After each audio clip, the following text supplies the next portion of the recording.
Mesdames et messieurs, bonjour et bienvenue dans cette nouvelle revue de presse quinoise du lundi 14 août 2023. La plupart des journaux Paris ce lundi à Kinshasa plongent sur la table ronde qui s'ouvre dans la capitale pour évaluer la mesure d'état de siège instaurée depuis plus de 2 ans dans les provinces du Nord Kivu et de l'Ituri.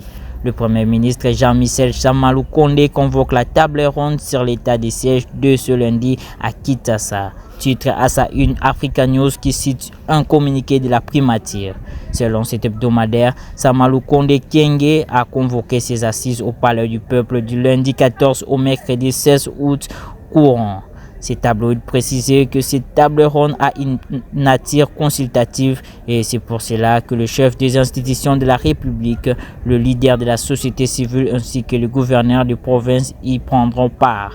Ces portails notent que les participants vont évaluer l'état des sièges dans les provinces du Nord Kivu et de l'Ituri et faire des propositions concrètes s'il faut le lever ou le poursuivre encore. Ce journal rappelle que le chef de l'État avait décrété cet état de siège dans les 2 provinces pour lutter contre les massacres entretenus et perpétrés par les groupes armés locaux et étrangers.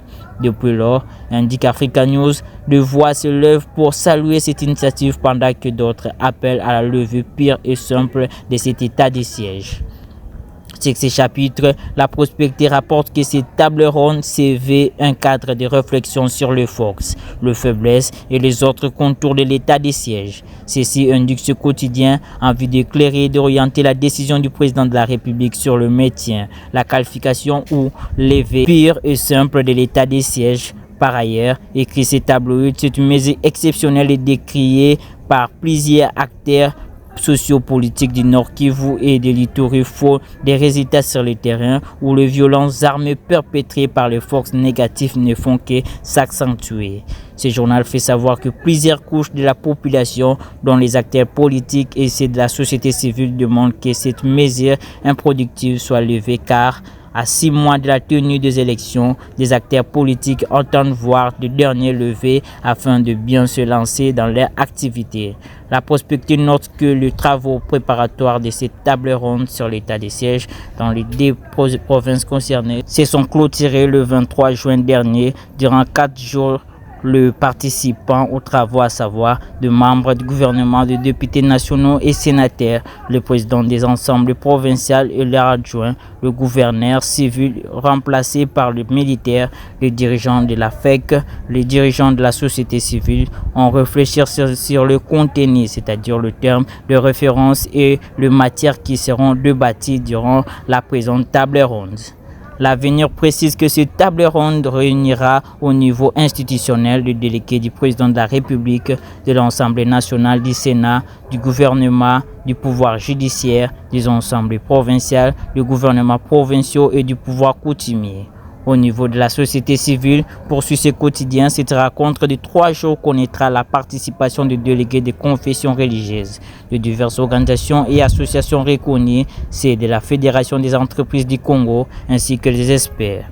Selon ces tableaux, le Premier ministre y invite également les responsables des institutions. Pour leur part, le gouverneur de province et plus particulièrement le gouverneur militaire de 2 provinces concernées, à prendre toutes les dispositions nécessaires en vue d'assurer le voyage et la participation à ces assises de tous les délégués de leurs entités.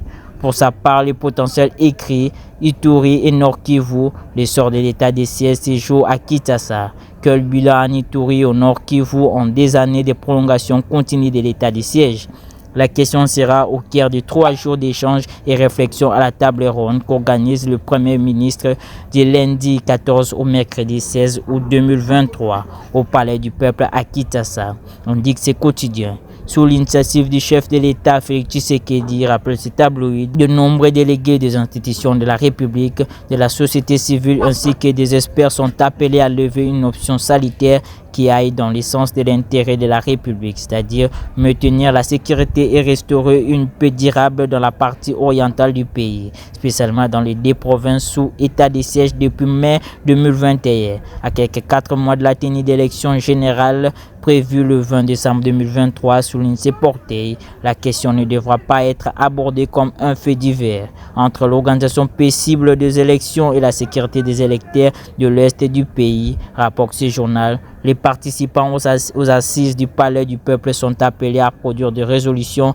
qui permettront au président de la République de lever une option en toute responsabilité sur la prorogation ou pas de cet état de siège. Sur une autre voie, Congo Nouveau tourne la CENI qui a publié en début du week-end dernier la liste provisoire des candidats députés nationaux retenus pour le législatif national de décembre prochain. Selon le travail réalisé par la CENI lu par Denis Kadima sur le site hebdomadaire, sur un total de 28 791 candidatures reçues, 24 295 ont été déclarées conformes, dont 23 653 récevables, 642 irrécevables et 4 496 non conformes. Ce tabloïd rappelle que les partis et regroupements politiques ont donc 5 jours, à dater du vendredi dernier, pour déposer leurs recours auprès de la Cour constitutionnelle qui, elle, publiera le 10 septembre prochain la liste définitive des candidats députés nationaux. À ce sujet, indique les tempêtes tropiques, le greffe de la Cour constitutionnelle porte à la connaissance du public que consécutivement à la décision numéro 075/CENI/AP/2023 du 10 août 2023 portant publication de la liste provisoire des candidatures déclarées recevables et irrécevables à l'élection de députés nationaux du 20 décembre 2023.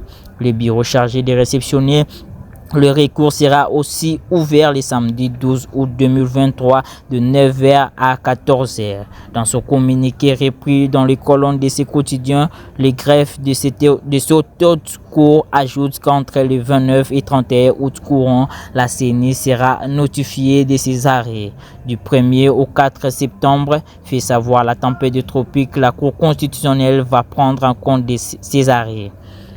Le journal signale que l'ancien premier ministre de la RDC, Bruno Tshibala, a protesté énergétiquement contre ce qu'il qualifie de montage grossier, qui ne fait pas honneur à la Commission électorale nationale indépendante après l'annonce de liste provisoire des candidatures retenues pour la législature nationale par Denis Kadima, président de la CENI. Ce quotidien cite un communiqué de Tshibala qui note qu'il n'existe pas de parti politique dénommé UDPS Tshibala sur la liste officielle des partis autorisés à fonctionner en RDC. Face à ces contestations, révèle ses portails, l'ex-premier ministre informe l'option nationale et internationale de son intention de traduire en justice Denis Kadima. Mesdames et messieurs, c'est ici que prend fin cette revue de presse. Merci de rester branchés sur OLE TV.